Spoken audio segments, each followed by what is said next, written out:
In 1953, a single orange was the most exciting thing in a British child's Christmas stocking. By 1982, kids were having meltdowns in toy shops over Cabbage Patch dolls. What happened in those 30 years didn't just change Christmas, it rewired an entire nation's idea of what the holiday meant. This is the story of how Britain went from rationing coal for a 1-hour fire on Christmas Day to watching Dallas reruns while microwaving turkey dinners. And honestly, the transformation was wilder than you think. Picture Christmas morning 1951. You wake up freezing because there's no heating upstairs. You run downstairs and there in your stocking is an orange, a few nuts, maybe a handmade wooden toy if you're lucky. That orange, that was imported luxury. That was the gift you remembered for years.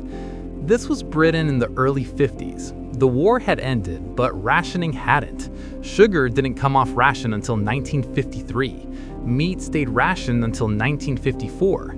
Families were still using wartime recipe books that told you how to make Christmas pudding with grated carrots instead of dried fruit. Christmas dinner wasn't turkey. Most families couldn't afford it or find it. It was chicken if you were lucky, rabbit if you weren't, and for many, just a larger than normal Sunday roast. The whole meal was planned weeks in advance because everything was scarce and expensive. And here's the thing, people didn't feel deprived, they felt resourceful, which sounds completely mental when you realize they were celebrating Christmas in a room so cold you could see your breath. But that's exactly what made it work. Decorations were homemade. Paper chains made from old newspapers, ornaments crafted from cardboard and painted with whatever paint was left over from touching up the kitchen. The tree, if you had one, was small and sparse. Tinsel was reused year after year until it literally fell apart. Entertainment was the wireless. Families gathered in the front room, the only room with a coal fire, lit just for Christmas, and listened to the king's speech, maybe a carol service, and if you were really lucky, a comedy show. The room was freezing 10 minutes after the fire died down. By 1957, something seismic was happening in British living rooms. Television. Not everyone had one yet, but enough people did that it started reshaping Christmas. Suddenly, Christmas wasn't just something you did, it was something you watched. The Queen's speech moved to TV, variety shows, pantomimes broadcast into homes. And with TV came something more dangerous: advertising. For the first time, kids weren't asking for a toy, they were asking for that toy, the one they saw in the advert between programs.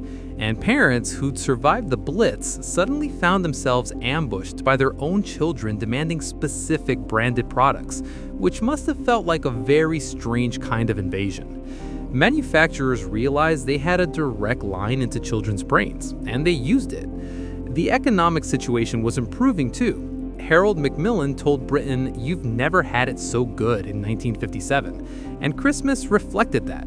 Rationing was over, wages were rising, supermarkets were opening, families started buying instead of making. Aluminum Christmas trees appeared in shop windows, shiny, modern, space age.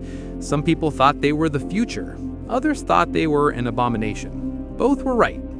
Christmas dinner started shifting toward turkey, though it was still expensive and required serious planning. The idea of convenience was creeping in. Tinned ham, pre-made mince pies, instant gravy. This was the decade Britain stopped surviving Christmas and started enjoying it. Then the 60s exploded everything. Color TV arrived in 1967, and suddenly Christmas looked different, brighter, bolder. Adverts weren't just persuasive, they were hypnotic. Toy companies went into overdrive. The Christmas toy craze was born. Cindy dolls, Action Man, Skeletric sets. These weren't just toys, they were the toys, the ones every kid wanted, the ones parents queued for. And here's the mad part. Adults actually enjoyed queuing back then because it gave them something to complain about at the pub later, which was basically free entertainment. The ones that sold out by December 10th, causing mild panic across the nation. Shopping became a Christmas activity. High streets were packed. Department stores had elaborate window displays. Buying gifts wasn't just practical, it was an experience. But here's something weird. people started getting nostalgic for old-fashioned Christmases, even though they were actively abandoning it. They'd buy mass-produced decorations designed to look handmade. They'd serve convenience food while talking about how traditional their Christmas was. The Christmas TV schedule became an event. Families planned their day around it. The Morecambe and Wise Christmas special started in 1969 and became instantly mandatory viewing. Missing it was social suicide. And food? Turkey was now standard, though still a production. No microwaves, no pre-basted options. Just you, a massive frozen bird, and a prayer that you'd time the oven correctly. This was the decade Christmas became a performance, not just for your family, for everyone. The 70s were economically rough. Strikes, inflation, the 3-day week, power cuts that left families eating Christmas dinner by candlelight. But somehow, and this is the strangest part, Christmas got bigger. Decorations became excessive, tinsel everywhere, artificial trees in every color, flashing lights, which is ironic considering the lights kept going out because of power cuts. But British people have never let logic interfere with Christmas decorating. If your house wasn't drowning in shiny plastic, you weren't doing it right. The Christmas TV schedule was now sacred. The Queen's speech at 3 p.m., then Morecambe and Wise, then maybe a James Bond film. This was the national ritual. Everyone watched the same things at the same times. If you missed Morecambe and Wise on Christmas Day, you had nothing to talk about on Boxing Day. Food was abundant, despite the economic chaos. Supermarkets offered everything: selection boxes, party food, frozen desserts. Yes, the lights might go out halfway through cooking, but you'd finish that turkey by candlelight if necessary. And kids, their expectations were through the roof. They wanted everything they saw advertised: Star Wars toys, space hoppers, electronic games. The gap between what parents could afford and what kids expected was widening fast. But the communal aspect was stronger than ever. Everyone's Christmas looked roughly the same. Same TV shows, same decorations, same complaints about power cuts, which somehow made everyone feel connected even when they were literally sitting in the dark trying to figure out if the turkey was cooked. This created shared memories that defined the generation. The 70s were messy, chaotic, and somehow magical because everyone was in it together. Then came 1980, and Christmas changed again. VCRs meant you didn't have to watch things when they aired. You could record them, watch them later, rewatch them.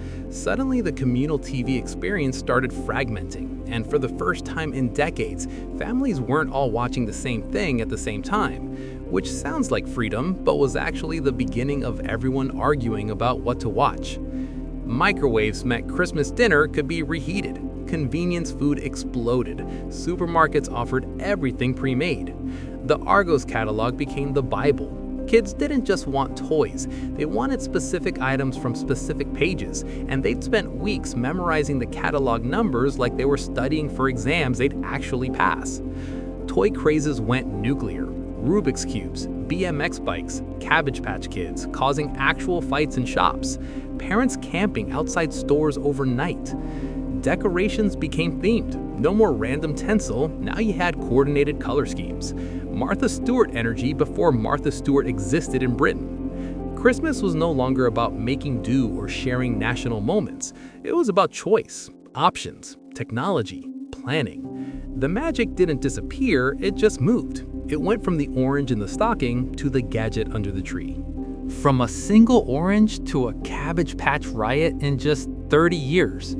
But here's what nobody talks about.